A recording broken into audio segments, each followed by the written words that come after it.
గొప్పవారు ఏమి, కొద్దివారు ఏమి, అందరికి కూడా దేవుణ్ణి ఆరాధించండి. దేని స్తోత్రం. ఆయనను మహిమపరచండి. అలాగే దేవుడు చెబుతున్నాడు, అప్పుడు మా యొక్క గొప్ప జనసమూహం యొక్క శబ్దము విస్తారముగా జలముల శబ్దము, ఉరుముల శబ్దము పోలిన ఒక స్వరము సర్వాధికారియగు ప్రభుయగు మన దేవుడు ఏలుచున్నాడు. దేని స్తోత్రం. ఆయన గొప్ప స్వరముతో, సింహము లేక స్వరములతో, ఆయన గొప్ప స్వరముతో ఆయన ప్రపంచాన్ని, ఈ భూలోకమును, అలాగే అంతా కూడా ఆయన ఏలుచున్నాడు. దేని స్తోత్రం.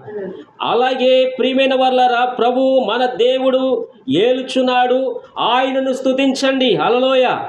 ఎవరు స్తుతించాలండి? దేవుణ్ణి స్తుతించండి. అలాగే మన దేవుడు ఏలుచున్నాడు కనుక ఆయనను స్తుతించండి. గొర్రెపిల్ల వివాహ మహోత్సవము వచ్చి ఉన్నది. దేని స్తోత్రం.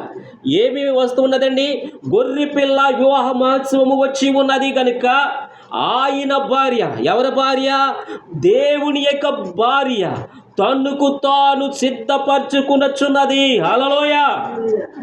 ఆయన భార్య తన్నుకు తాను సిద్ధపరచుకునొచ్చున్నది కనుక మనము సంతోషించండి, ఉత్సాహించండి, ఆయన మహిమను పరచండి. దేని స్తోత్రం అని ఒక స్వరము గొప్పగా చెప్పగా వింటినని ప్రవక్త చెబుతున్నాడు. హల్లెలూయా.